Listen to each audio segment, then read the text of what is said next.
জোরে বলুন রাধা রানী কি, শ্যাম সুন্দর কি, মদন মোহন কি, হরিবাসর কি, সাধুগুরু বৈষ্ণব কি, গৌর ভক্তবৃন্দ কি, হিন্দু সনাতন ধর্ম কি, মহাপ্রভু কি। আসুন, আমাকে একজন জিজ্ঞেস করলেন, দাদা আপনি কি পালা করবেন? আস্তে একজন জিজ্ঞেস করলেন, দাদা আপনি কি পালা করবেন? আমি বললাম, দাদা পালা টালা তো আমি জানি না। এ কি বলছেন, আপনি পালা জানেন না? না, তাহলে আপনি কি জানেন? বললাম লীলা জানি, লীলা বিষয় জানি। দেখবেন যারা জ্ঞানীজন কীর্তন শুনছেন এখানে, তারা কীর্তনিয়া কি জিজ্ঞেস করে না কি পালা হবে, কি বলে আজকে বিষয় কি হবে, লীলা কি হবে। পালা তো হয় আমাদের জীবনে, নাটক আর যাত্রা পালা হয় না, আমার জোরে বলুন। কীর্তনের পালা হয় না, কীর্তনের লীলা হয়। তবে আমাদের জীবনে পালা আছে, একটি আসার একটি যাওয়ার, নাকি নাকি বলছেন? আমাদের দুটো পালা আছে, একটা আসার একটা যাওয়ার। একটু বাবারা বলবেন না মায়েরা বলুন তো, যারা কীর্তন শুনতে এসছেন তাদের কোন পালাটা শেষ হয়েছে, আসারটা না যাওয়ারটা? জোরে বলুন। অনেকে বলছে ফোন নাম্বারটা দেবেন, কালকে ভেবে বলবো। আসারটা বাকি, দাদা ভাইরা বলুন, আসারটা হয়েছে না যাওয়ারটা বাকি আছে? কোনটা আছে? আসারটা হয়ে গেছে, বাকি আছে কোনটা? না একটু জোরে বলুন, বাকি আছে কোনটা? একটু জোরে বলুন, বাকি আছে কোনটা?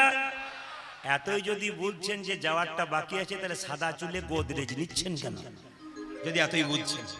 আমরা কত বোকা দেখুন, যখন বলো হরি হরি বল বলে শ্মশান ঘাটে মৃতদেহ নিয়ে যাই দরজা দিয়ে, আমি প্রণাম করি আপনিও প্রণাম করেন, আর কি ভাবেন ও বোধহয় গেল আমি বোধহয় যাবো না, দেখবেন। কিন্তু যিনি মৃতদেহটা যায়, যাবার সময় আপনাকে শিখিয়ে দিয়ে যায়, তোর মতো হাজার মোড়া দরজায় দেখেছি, আর তুই চাইতে আগে সংসার করেছি, তুই আমাকে কি শেখাচ্ছিস? আমাকে দেখে তুই বরং শেখ। আমি যেমন দুলতে দুলতে চললাম, যতই আনন্দ কর, আমার মতো দুলতে দুলতে একদিন তোকে চলে যেতে হবে। কিন্তু আমরা বুঝি না, দেখি আর ভাবি ও গেল, আমি বোধহয় যাবো না, কিন্তু যেতে একদিন হবে। চলুন, আজকে যে লীলার বিষয়বস্তু, সেই লীলার বিষয়বস্তু বলার আগে আমরা বৃন্দাবনে যাবো রাধা নাম গাইতে গাইতে। চলো রে চলো রে চলো হরি দর্শন, জয় রাধে জয় কৃষ্ণ, জয় বৃন্দাবন। চলো রে চলো রে চলো হরি দর্শন, জয় রাধে জয় কৃষ্ণ, জয় বৃন্দাবন। চলো রে চলো চলো হরি দর্শন, জয় রাধে জয় কৃষ্ণ, জয় বৃন্দাবন। কেশি ঘাট বংশীবত নিকুঞ্জ কানন কানন, কেশি ঘাট বংশীবত নিকুঞ্জ কানন, কেশি ঘাট বংশীবত নিকুঞ্জ কানন কানন, কেশি ঘাট বংশীবত নিকুঞ্জ কানন।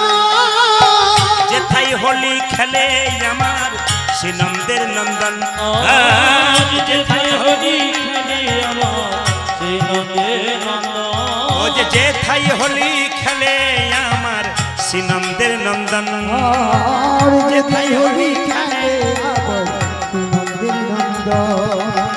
চলো রে চলো রে চলো মান হরি দর্শন, জয় রাধে জয় কৃষ্ণ, জয় বৃন্দাবন। একবারে চলো রে চলো রে চলো হরি দর্শন, জয় রাধে জয় কৃষ্ণ, জয় বৃন্দাবন। যেথায় আছে মা যশোদা স্নেহের শিরোমণি মণি, যেথায় আছে মা যশোদা স্নেহের শিরোমণি, যেথায় আছে মা যশোদা স্নেহের শিরোমণি, যেথায় আছে মা যশোদা স্নেহের শিরোমণি। জগপালকে কোলে লইয়ে খাওয়া তন বনি, জগপালকে কোলে লইয়ে খাওয়া তন বনি, ও যে নিজের গোপালকে কোলে লইয়ে খাওয়া তন বনি, নিজের গোপালকে কোলে লইয়ে খাওয়া তন বনি। মধু মাখা মাখি সেজে স্নেহেরি বন্দন, জয় রাধে জয় কৃষ্ণ, জয় বৃন্দাবন। ধ্বনি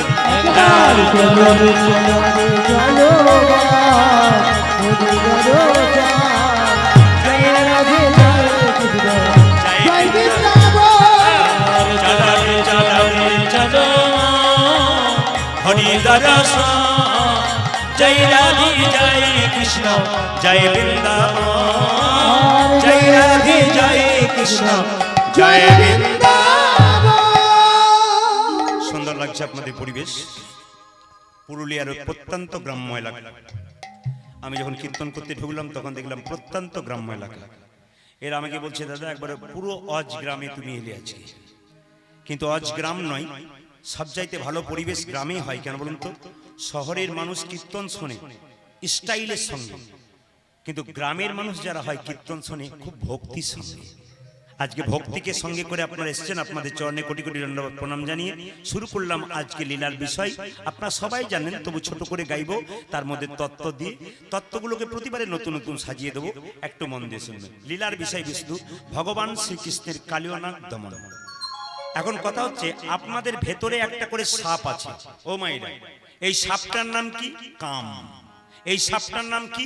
ক্রোধ। এই সাপকে যদি দমন করতে হয় বারবার কৃষ্ণ নাম করতে হবে, আপনাদের কালিয়নাগ দমন হয়ে যাবে বাবা। আপনাদের একটা ছোট্ট কথা বলে যাই, আপনাদের কাম ক্রোধ সব নষ্ট হবে যদি একটা কাজ করতে পারেন। রামকৃষ্ণ পরমহংসদেব বলেছেন যে আপনার বাড়িতে কেউ যদি বেড়াতে যায়, দুটো মিষ্টি জল দেন আর না দেন, দুটো মিষ্টি কথা অন্তত বলবেন। কি বললাম? বাড়িতে কেউ যদি বেড়াতে যায়, দুটো মিষ্টি কথা বলবেন না না বলবেন? দুটো মিষ্টি দেবেন আর না দেবেন? দুটো মিষ্টি দেবেন আর না দেবেন, শব্দ করে নয়, ইশারা করে। মিষ্টি দেবেন আর না দেবেন, দুটো মিষ্টি কথা বলবেন, দেখবেন খুশি হয়ে যাবে। আপনার বাড়ি গেলাম, এক থালা মিষ্টি দিলেন, মুখটা বাংলার 5 করে রইলেন, মিষ্টি নয়, যেন বিষ খেয়ে ফেললাম। আসুন, আজকে কালিয়নাগ পূর্বজন্মে কে ছিল একটু ছোট করে জেনে নিন। কালিয়নাগ ছিল রাজা চন্দ্রধ্বজ। প্রশ্ন করবেন, রাজা সাপ হলো কেন? কর্মের ফল। যে যেমন কর্ম করে তার তেমন ফল হয় বাবা।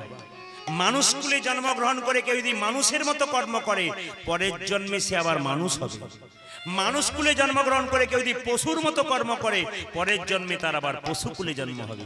আর মানুষ কুলে জন্ম নিয়ে মহাপুরুষের মতো কর্ম করে, তার দ্বিতীয় জন্ম হয় না, তার গোবিন্দ চরণ প্রাপ্ত হয়। এই দিকে তাকাবেন। রাজা চন্দ্রধ্বজের পেটে যন্ত্রণা হলো, কেউ ভালো করতে পারলো না। একজন বলল, রাজা তোমার পেটের যন্ত্রণা একজন ভালো করতে পারে। বলে কি? বলছে এই যে তুমি যে বাড়িতে বাস করতো তার পেছন দিকে একটা সরোবর আছে, পুকুর, ওরা রাজহাঁস খেলা করছে, ওকে ধরে আনো, ওকে ধরে এনে ওকে হত্যা করো, ওর পিত্তটা খেয়ে নাও, দেখবে তোমার পেটের যন্ত্রণা ভালো হয়ে যাবে।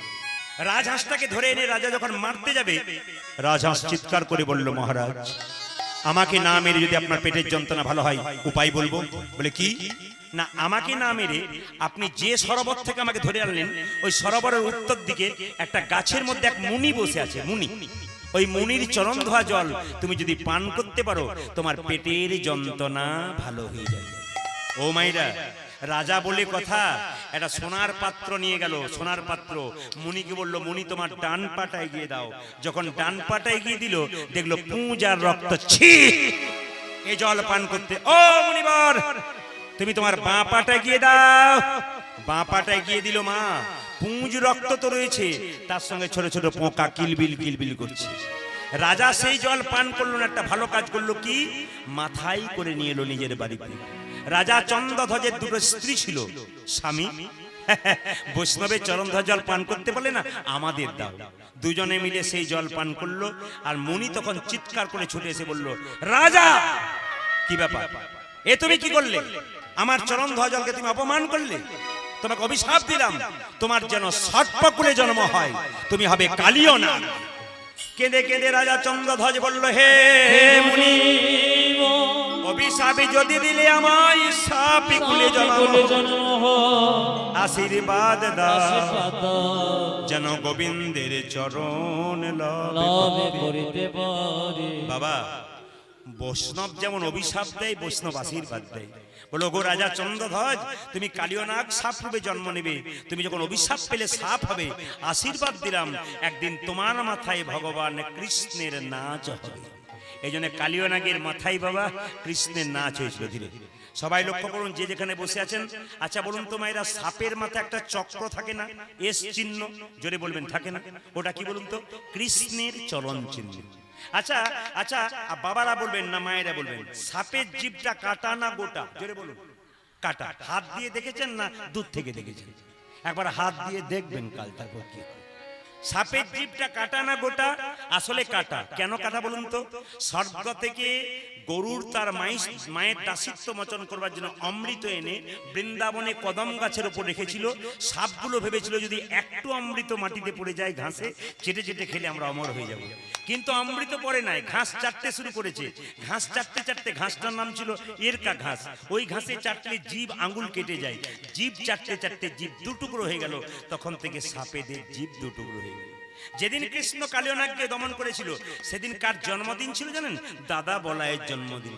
কৃষ্ণ জানে আজকে দাদা বলাই যাবে না, এই ফাঁকে আমি চলে যাব, কালিয়নাগকে দমন করতে পারবো। দাদা বলাই থাকলে দেবে না। আচ্ছা, অপরাধ নেবেন না। আপনারা যারা কীর্তন শুনতে এসছেন সবাই তো ছেলের জন্মদিন পালন করেন না? কি বলছেন? হ্যাঁ না না জোরে বলুন। সব করেন তো না? কি বলছেন? আচ্ছা একটু বলেন, কেক কাটেন তো? জোরে বলুন হ্যাঁ না না। কাটেন। আচ্ছা, মোমবাতি জ্বালিয়ে নিভিয়ে দেন তো? জোরে বলুন হ্যাঁ না না। দু চারজন বলছে না বলে গন্ডগোল কিছু আছে। চুপ থাকাটাই বুদ্ধিমানের কাজ। বলে দেখ, তারপর যা হয় হবে। আমি একটু বলে দিই, দেখবেন আমরা কি করি? বাচ্চার জন্মদিন একটা বড় কেক কিনে আনি, একটা মোমবাতি জ্বালাই, নিয়ে কি বলি? Happy birthday to you. ফুস, কি ডিজাইনের জন্মদিন পালন হচ্ছে। আচ্ছা, পুরুলিয়া জেলাতে একটু প্রশ্ন করি, আপনারা যারা জ্ঞানীজন এসছেন এখানে, একটু পড়াশোনা জানেন, একটু হাত তুলে আসরে দাঁড়িয়ে বলুন তো, প্রদীপ পাল আপনার চরণের সামনে 10 বার নাক্ষত্র দেবে যদি বলতে পারেন মোমবাতি জ্বালানো হয় কেন আর কেক কাটা হয় কেন। যদি বলতে পারেন আমি খুশি হব। প্রতিটি আসরে প্রশ্ন করেছি, বোবার মতো বসে আছে কেন? আমরা তো আসল জিনিসটা জানি না, নকল করে বেড়াই। একটু বলে দিই, কয়েকদিন আগে একটা জায়গায় গান করতে গেছি, এক ভদ্রলোক বললেন আমার ছেলের মুখে ভাত, অন্নপ্রাশন, কি বলে জন্মদিন, চলুন একটু প্রসাদ পাবেন। আমি গেলাম, দেখছি বিরাট বড় কেক কেটেছে, বন্ধু বান্ধব এসছে, মোমবাতি জ্বালিয়েছে, আবার ওই একই ব্যাপার, হ্যাপি বার্থডে টু ইউ। ফুস। আমি যিনি ভদ্রলোক ডাকলেন আমাকে, তিনি ইঞ্জিনিয়ার, খুব ব্রেনি লোক। আমি জিজ্ঞেস করলাম দাদা কিছু মনে করবেন না? সবই তো হলো, আমার একটা জানার ব্যাপার আছে। বলে কি? এই যে কেকটা কাটলো আর মোমবাতি নেভালো, এটার মানে কি? উনি বলেন ওই পাড়া সব করছে তাই দেখে দেখে করছে আর কি। মানে ভদ্রলোকও জানে না ব্যাপারটা কি। আমরা যে ধর্ম করি নিজেই বুঝি না আমরা কোন জাতের মানুষ, হিন্দু না অন্য জাতের মানুষ। আমরা তো খালি নকল করে বেড়াই, আসলটা বুঝি না। সনাতন ধর্ম বলল বাচ্চার জন্মদিনে কেক কাটা নয়। কেন?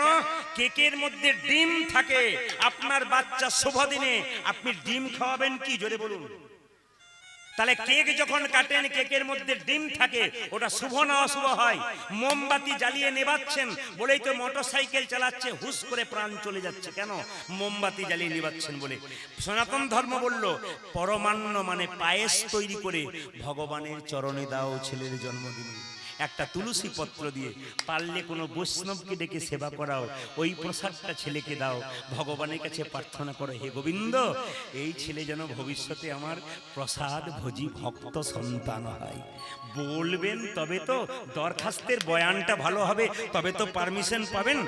আর মোমবাতি নয়, একটা ঘিয়ের প্রদীপ জ্বালিয়ে ভগবানের কাছে প্রার্থনা করবেন, হে গোবিন্দ ঘিয়ের প্রদীপ যেমন দাউ দাউ করে জ্বলছে, আমার ছেলে মেয়ের জীবন প্রদীপ যেন দীর্ঘক্ষণ ধরে দাউ দাউ করে।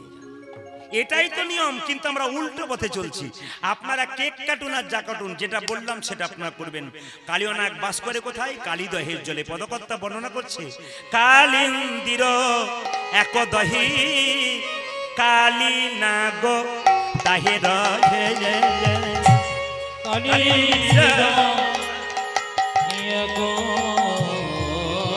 টোনটা বাড়াও, টোনটা বাড়াও, দর্শকের দিকে টোনটা বাড়াও।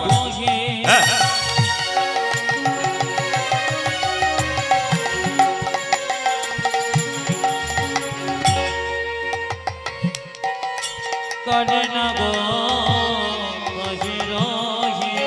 বিষ জলে বিষ জলে দহন সমান দেখি, বিষ জলে বিষ জলে দহন যে বিষার জলে বিষার জলে দহন সমান দেখি, বিষার জলে বিষ জলে বলি বিষার জলে সমান সমান জলে সমান সমান বিষার জলে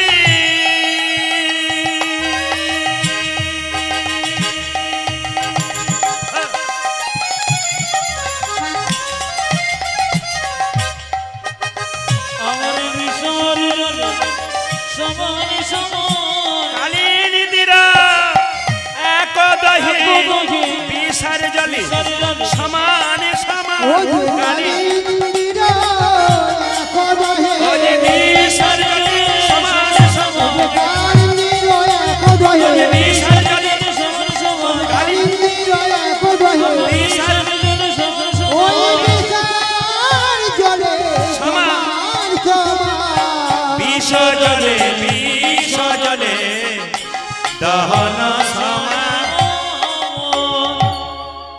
আসানসোল থেকে সরবরি হয়ে আমি যখন এদিকে এলাম রঘুনাথপুর হয়ে আপনাদের প্রচুর পুকুর আমি রাস্তায় দেখতে পেয়েছি, একটা পুকুরে পদ্মফুল দেখতে পাইনি। হতে পারে আপনাদের আছে। আপনারা যদি কোনদিন বীরভূম যান আমাদের, তাহলে দেখবেন 100টা পুকুরের মধ্যে মোটামুটি 20টা পুকুর অন্তত পদ্মফুল দেখতে পাবেন। এখন তত্ত্ব হচ্ছে যে পদ্মফুল যে পুকুরে থাকে সেখানে একটা সাপ থাকে মা, ওই সাপটার নাম পদ্মনাগ। পদ্মফুল তুলতে গিয়ে ওই সাপের কামড়ে এমন এমন মানুষ তুলতে গিয়ে আর এমন কামড় পেয়েছে ওপরে উঠতেই পারেনি, ওইখানে মরে গেছে। তাহলে প্রশ্ন হচ্ছে যেখানে পদ্মফুল থাকে সেখানে পদ্মনাগ থাকে, সেই জলটা বিষ হলো না। সেখানে গরুতে জল খায়, বাছুরে জল খায়। আগেকার মানুষ দেখবেন পদ্মফুল যে পুকুরে ছিল সেখানকার জল পুয়ে পুয়ে খেত। কেন? এখন খাচ্ছে নানা রকম জল পরিষ্কার পরিচ্ছন্ন, তখন দেখবেন পুকুরে জল খেত। তাহলে সেই জলটা বিষ হলো না। আজকে কালীনাগ কালীদহের জলে বাস করে, সেই জলটা বিষ হলো কেন? তত্ত্ব আছে। কুরুক্ষেত্রের যুদ্ধে কৃষ্ণ জয়লাভ করার পর সবাইকে সবকিছু দিলেন। কালীনাগ কেঁদে কেঁদে বলল, হে গোবিন্দ আমাকে দাও। বলে কি? এখান থেকে উদ্ধার করো। ভগবান শুনলো না। কালীনাগ মনে মনে ভাবলো, তোমার সঙ্গে মিত্রতা করে যদি না পাই, তোমার সঙ্গে শত্রুতা আরম্ভ করব। কি করব?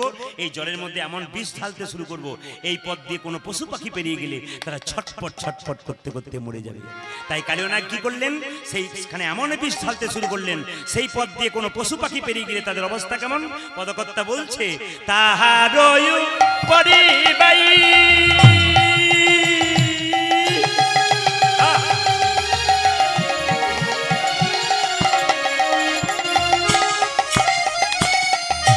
যদি পাখি উড়ি যাই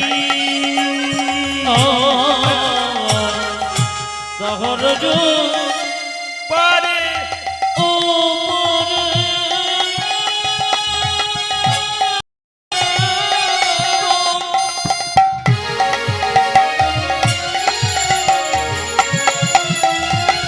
পাখি উড়ে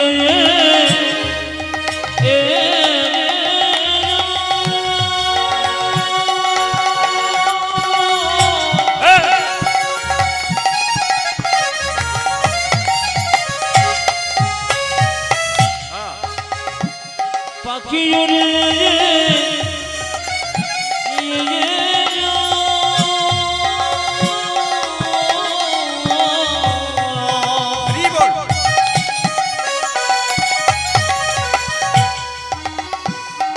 যদি পাখি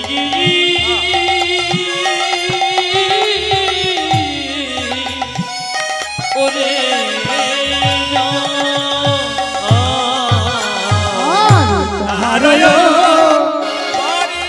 উপরে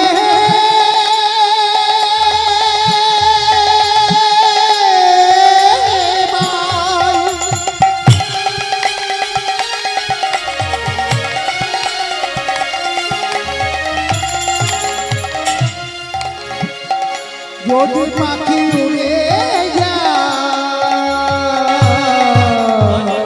বিষের জ্বালাই বিষের জ্বালাই তে জয়ে প্রাণ দেখে রে। বিষরি জানাই বিষরি জয় ও যে বিষের জ্বালাই বিষের জ্বালাই তে জয়ে প্রাণ দেখে রে। বিষের জ্বালাই বিষের জ্বালাই জয়ে পরা আমরা কোনো অপরাধী করি নাই প্রভু, কোনো অপরাধী করি নাই প্রভু। আমরা কোনো অপরাধ করি নাই প্রভু বিষের জ্বালাই প্রাণ হারালাম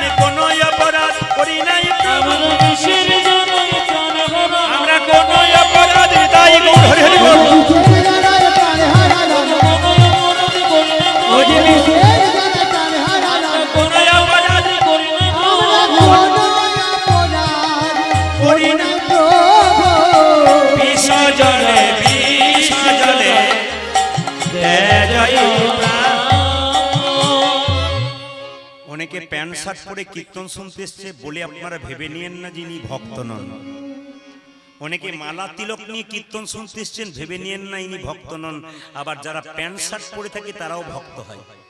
এই কয়েকদিন আগে মুর্শিদাবাদে গান গাইছিলাম, আস্তে বাবা বসো, মুর্শিদাবাদে গান গাইছিলাম, সেখানে দেখছিলাম একজন প্যান্ট শার্ট পরা লোক সামনে বসে আছে, আন্ডার শুটিং করে ডান হাতে ঘড়ি পরে বালা পরে।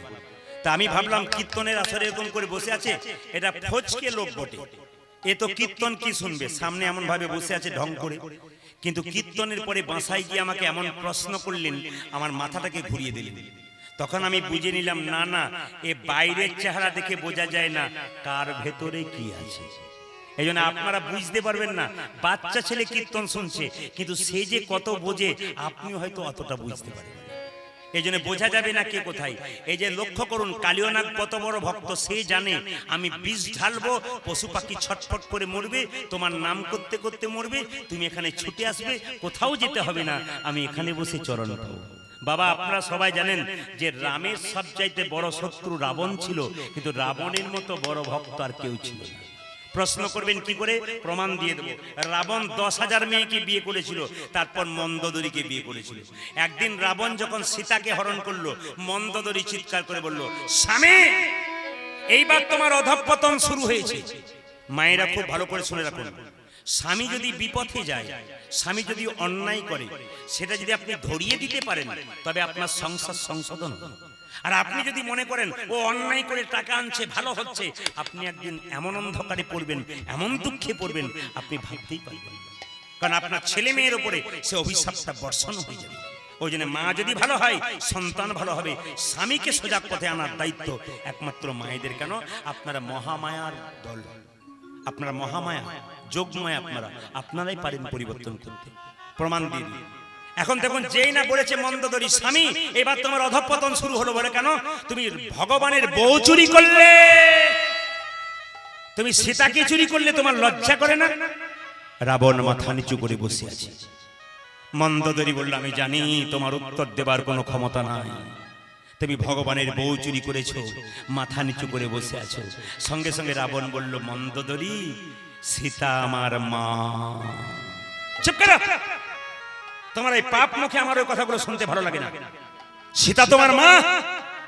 হ্যাঁ গো, সীতা আমার মা। সীতা যদি তোমার মা হবে, তবে তুমি রাজপুরীতে রাখলে না কেন? অশোক বনে রাখলে কেন? রাবণ বলল, গো মন্দোদরী, যেটাকে তুমি রাজপুরী ভাবছো, ওটা রাজপুরী নয়, দেখতে রাজপুরী কিন্তু পাপের পুরী গো। এত পাপ করেছি, ওই পুরীতে শুধু পাপ ভরা আছে, ওখানে কখনো মাকে রাখা যায়? মাকে অশোক বনে রাখলাম, যেখানে কোনো শোক নাই, দুঃখ নাই। মন্দোদরী বলল, আবার ভুল কথা বলছো, চুপ করো। যদি অশোক বনে কোনো দুঃখ নাই, শোক নাই, তবে তোমার লোকরা বারবার সীতাকে আঘাত করছে কেন? এ কথা শুনে মন্দোদরীকে রাবণ বলল, শোনো মন্দোদরী, আমার লোক কেন বারবার সীতাকে আঘাত করে? এ জগতে নদীতে যদি নৌকা বাঁধা থাকে, আর সেই নৌকায় যদি কেউ বারবার আঘাত করে, কেউ ছুটে আসুক আর নয় আসুক, নৌকার মালিক ছুটে আসে। সীতা হলো পরপারের নৌকা, তাকে যদি বারবার আমার লোক আঘাত করে, তবে কেউ ছুটি আসুক আর না আসুক, সীতাপতি রামচন্দ্র ছুটি আসে। আর সীতাপতি রামচন্দ্র যদি ছুটি আসি, আমায় কোথাও যেতে হবে না, আমি ঘরে বসে চরণ পাবো। তবে তুমি কাঁদছো না কেন? ওগো মন্দোদরী, রাবণ কেঁদে কেঁদে বলো, ওগো মন্দোদরী, এখন থেকে কেঁদে কেঁদে সব চোখের জল যদি শেষ করি, যেদিন প্রভু রামচন্দ্র আমার কাছে আসবে, সেদিনে কি দিয়ে তার চরণে আমি ধুয়াইয়ে দেব। বাবা, রাবণ কত বড় ভক্ত ছিল। আজকে লক্ষ্য করুন, দাদা বলায়ের জন্মদিন, ভগবান শ্রীকৃষ্ণ মায়ের কাছে এসে বললেন, মা আমাকে সাজিয়ে দাও। বাড়িতে যদি বড় উৎসব হয়, মা কখনো ছেলেকে বাইরে যেতে দেয়, কিন্তু মাকে বলছে, মা আমাকে সাজিয়ে দাও। কি করব? আমায় সাজাইয়ে দাও, মা সাজাইয়ে। আমায় সাজাইয়ে দাও সাজাইয়ে দাও সাজাইয়ে দাও মা সাজাইয়ে দাও আমায় সাজাইয়ে দাও সাজাইয়ে দাও আমার গঠি যাবার সময় হলো সাজাইয়ে দাও মা সাজাইয়ে দাও আমার কাছে যাওয়ার সময় হলো সাজাইয়ে দাও সাজাইয়ে দাও আমার গঠি যাবার সময় হলো সাজাইয়ে দাও মা সাজাইয়ে দাও আমার গোটে যাবার সময় হলো সাজাইয়ে দাও মা সাজাইয়ে দাও আমার আরে যে ধৈর্য ধরি না মা সাজাইয়ে দাও মা সাজাইয়ে দাও আমার যে ধৈর্য ধরে না মা সাজাইয়ে দাও সাজাইয়ে দাও ও যে সুদামে দাঁড়াইয়ে আছে সাজাইয়ে দাও মা সাজাইয়ে দাও ও যে সুদাম দাঁড়াইয়ে আছে সাজাইয়ে দাও মা সাজাইয়ে দাও ও যে আরে যে ধৈর্য ধরি না মা সাজাইয়ে দাও মা সাজাইয়ে দাও আমার যে ধৈর্য ধরে না ও যে সুদামে দাঁড়াইয়ে আছে আমার যে ধৈর্য ধরে না ও যে সুদামে দাঁড়াইয়ে আছে যে ধৈর্য ধরে না আমায় সাজাইয়ে দাও মা সাজাইয়ে দাও আরে বাবা তুই আমার একটি মাত্র গোপাল তোকে আমি কিভাবে ছাড়বো যশোমতী গোপালকে কোলে নিয়ে বলছে সাত নাই আর পাঁচ নাই রে তুই যে আমার একলা গোপাল সাত নাই আর পাঁচ নাই রে তুই তুই যে যে আমার একলা গোপাল সাত নাই আর পাঁচ নাই রে তুই যে আমার একলা গোপাল সাত নাই আর পাঁচ নাই রে তুই যে আমার একলা গোপাল তুই যে আমার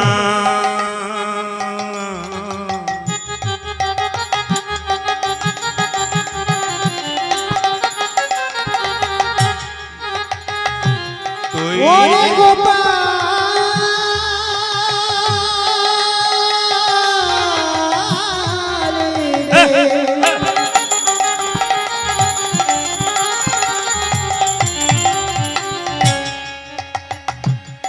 তুই ওরে যে আমার সাধের গোপাল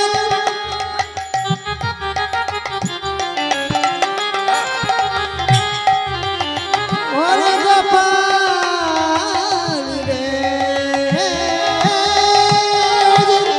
তুই যে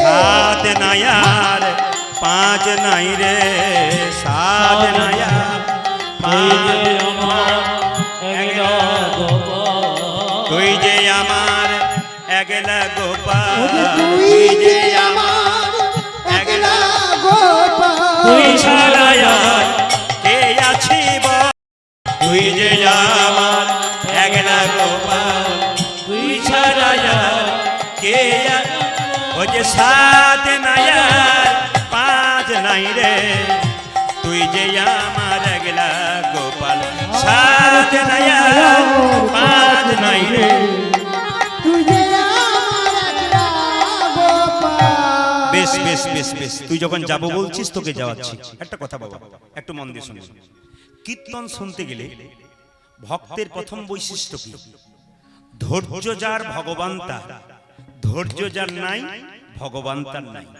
শতভাইয়ের দাদা দুর্যোধন চঞ্চল ছিলেন উনি ভগবান হারালেন আর পঞ্চপাণ্ডবের ভাই মানে বড় ভাই যুধিষ্ঠির উনি স্থির ছিলেন ভগবান পেলেন দেখবেন এই সংসারে যে পুরুষ খুব চঞ্চল কীর্তন শুনতে এসে আপনারা দেখবেন কিছু কিছু ব্যক্তি আছেন খালি বসবার এদিক ওদিক তাকাবার চটি গুটিয়ে যাওয়ার চেষ্টা করে ও দল ভারী করার চেষ্টা করে এরা চঞ্চল কেন এদের কোনো জায়গাতেই মন নাই উন্নতি নাই দেখবেন যে মেয়েরা যে মেয়েরা খুব চঞ্চল হয় তারা দেখবেন তরকারিতে দুবার নুন দেয় আর ঘরের লোকের কাছে গাল খায় খাবেই তো যে মেয়েরা খুব চঞ্চল হয় তারা তরকারি কাটতে গিয়ে আঙ্গুল কেটে ফেলে ওই জন্য চঞ্চল ব্যক্তির জীবনে কোনো উন্নতি হয় না তবে বলে রাখি কীর্তন চলাকালীন কেউ কোনো গল্প করবেন না একটা সুন্দর কথা বলি আমাদের সংসার কেন ভেঙে যাচ্ছে আজকে কেন যৌথ পরিবার নেই আজকে কেন ভাইয়ে ভাইয়ে বিভেদ হচ্ছে কিছু মনে করবেন না নীতিশাস্ত্র কি বলছে তা বুঝিয়ে দেব জমি যদি উর্বর না হয় তবে বীজ ফেলে কোনো লাভ নাই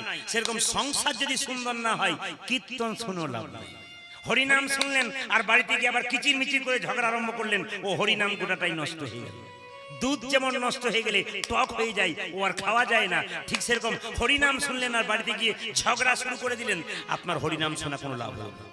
এখন কীর্তন চলাকালীন কোনো ভাই বা দাদা আসবেন না, আপনার এসছেন ভালো করেছেন, পয়সা এখন দেবেন। কীর্তন চলাকালীন পয়সা দেবেন না, ডিস্টার্ব হয়। একটু বুঝিয়ে দিই, নীতিশাস্ত্র বলছে মায়েরা, কানের মধ্যে যদি কেউ বিষ ঢেলে দেয়, এ বিষ যদি ঢেলে দেয় তবে সংসার নষ্ট হয়।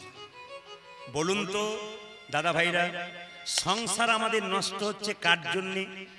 আপনারা দু ভাই, দুটি বৌমা, বাবা মা সুখেই আছেন, কিন্তু কানে বিষটা ঢালে কে? এই যে কানে বিষটা ঢালে কে? পাড়া প্রতিবেশীর মেয়েরা। তোর ঘরে বসে বসে ওরা খাবে আর তুই খাওয়াবি, এমন বিষ ঢালে। এ সংসারে যদি কেউ খাবারের মধ্যে বিষ দিয়ে দেয়, ওর ওষুধ আছে, চিকিৎসা আছে, আর কানের মধ্যে যদি কেউ বিষ দেয়, ওর ওষুধও নাই, চিকিৎসা নাই। এ জগতে একজন ব্যক্তি যদি বিষ খায়, ও মরে গেলে একজন মরে, কিন্তু কানের মধ্যে বিষ দিলে গোটা সংসারে 2-10 জন মরে যায়।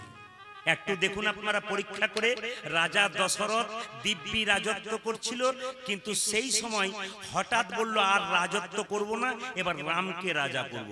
তখন কই মা মালা গাঁথছিল রামের গলায় পরাবো বলে, একজন মেয়ে কানে বিষ ঢালছিল। সেই মেয়েটিকে পরে বলবো, আপনারা বলবেন। বলছে, এ কই কি করছিস? বলে মালা গাঁথছি। কার জন্যে? রামের জন্যে। কেন? রাম রাজা হবে। মেয়েটি বলল, রাম রাজা হলো তো তোর কি গেল? কৌশল্যা হবে রাজমাতা, তুই হবি ভিখারিনী, দরকার নাই। ওই যে দশরথ যুদ্ধ থেকে ফিরেছিল, দুটো বর পাওনা ছিল, এক বরে চেয়ে নে রামচন্দ্রের 14 বছরের বনবাস, আর এক বরে চেয়ে নে পুত্র ভরতের সিংহাসন। আচ্ছা বলুন, তোমার কানে বিষটা ঢেলেছিল যে, ওই মেয়েটার নাম কি? মন্থরা। এখন বাড়িতে বাড়িতে কুজি মন্থরা চাষ হচ্ছে, আর বীজ ধান পাওয়া যাচ্ছে টিভি সিরিয়াল থেকে। এই বীজ ধান পাচ্ছে কেন? ওইখান থেকে শিখছে আর সংসারে ব্যবহার আরম্ভ করছে। এই টিভি সিরিয়াল দেখলে আপনি ওই সিরিয়ালে নাম লেখালে আপনার সংসার ধ্বংস হবে, আর এই সিরিয়ালে যদি নাম লেখান আপনার সংসার তো আরো সুন্দর করে গড়ে তুলবে। কারণ এখানে তো প্রত্যেকটি কথার মধ্যে একটা করে শিক্ষা আছে। এই শিক্ষা যদি আপনি নিতে পারেন, আপনার জীবন সুন্দর হয়ে যাবে। ওই জন্য কীর্তন চলাকালীন দেখবেন অনেকে আপনার কানে পুষ্প দেবে। প্রদীপ পালকে দেখতে এসেছিলাম, ইউটিউবে দেখেছি। এবার যখনই বলবে 2-4 জন যাবে, তার মানে কি? আপনার কানে বিষ ঢেলেও নিতাই গৌর, মানে এ হচ্ছে মন্থরার পার্টি। যদি কেউ ফুসফুস করে কানে, বুঝবেন মন্থরার পার্টি এসছে। এর দিকে তাকাবেন না, তাহলে কই মতো রাম আপনি হারিয়ে দেবেন। লক্ষ্য করুন, ভগবান শ্রীকৃষ্ণ বলছে, মা আমাকে সাজিয়ে দাও। বলে কি করব? ও মা, তুমি আমাকে থাকতে বলছো, কিন্তু দেখো তো নব লক্ষ ধেনুর দল, কে যোগাবে 3 দল। আজ নব লক্ষ ধেনু দল, কে যোগাবে 3 দল। নব লক্ষ ধেনুর দল, কে যোগাবে 3 দল।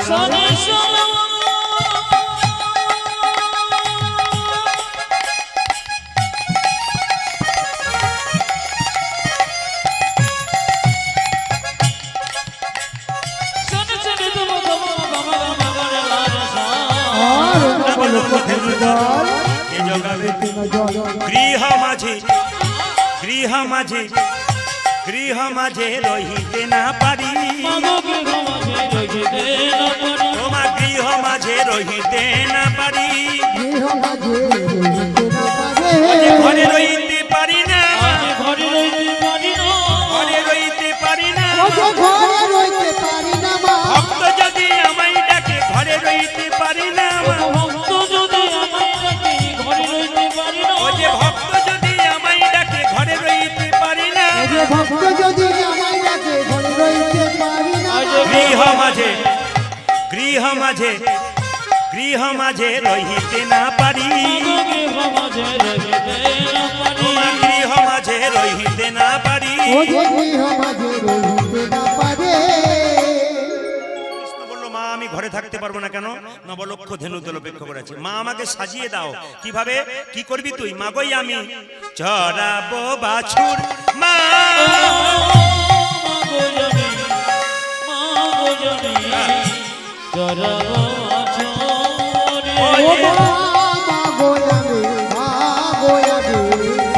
চড়াবো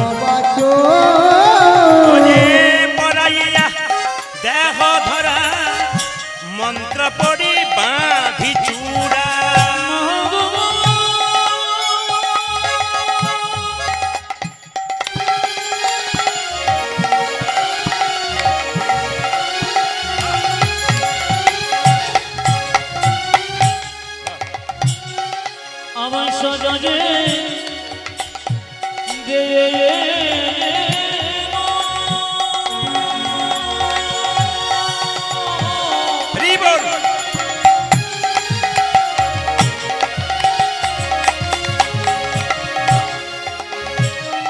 আমার গোষ্ঠী যাবারই সময়